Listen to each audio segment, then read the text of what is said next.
Oke, pada video kali ini saya akan sedikit menjelaskan ke teman-teman semua ya untuk gearbox cordless untuk brand si Bosch ini.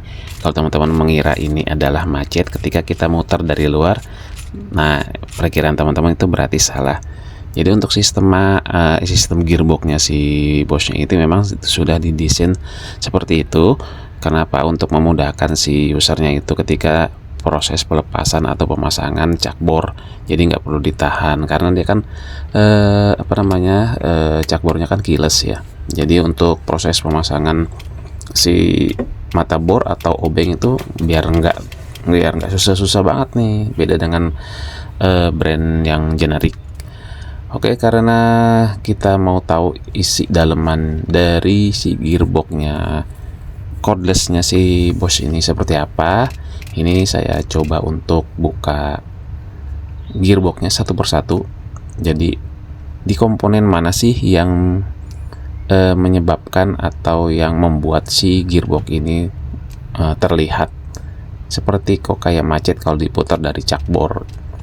Oke, kita lihat dan kita bongkar. Ini stepnya, saya lepas gearnya satu persatu. Kita lihat di mana sejauh ini memang masih kelihatannya kok masih ada kayak yang macet gitu.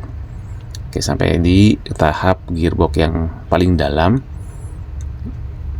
Oke, kita tes lagi. Di sini putarannya masih macet juga.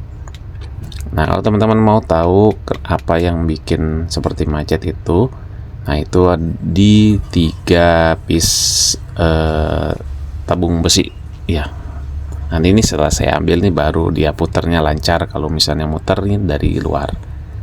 Nah, itu kenapa dia bikin seperti ini ya kan, untuk memudahkan si user. Tadi saya bilang untuk memudahkan user ketika proses pemasangan mata bor. Jadi kalau misalnya pemasangan mata bor itu nggak perlu lagi dinyalakan, tapi dalam kondisi macet dia dalam kondisi mati itu dia bisa tetap untuk proses pengencangan dan pengenduran. Oke, mungkin untuk visualisasinya terus seperti ini saya putar dari luar itu susah banget, hampir ngelok.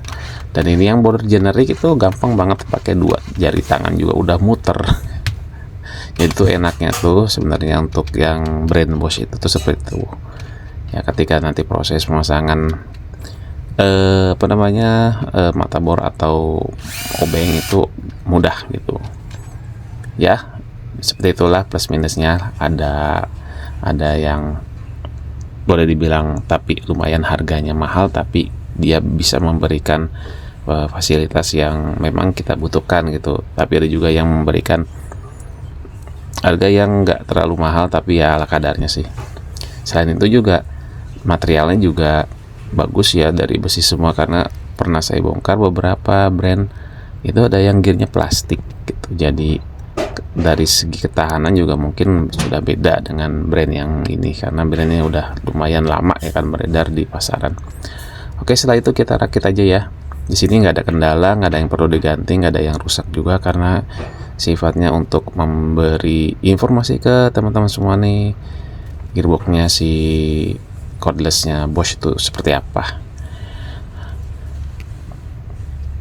Oke ya, mungkin itu saja informasi singkat yang bisa saya sampaikan. Mudah-mudahan menjadi informasi untuk kita semua.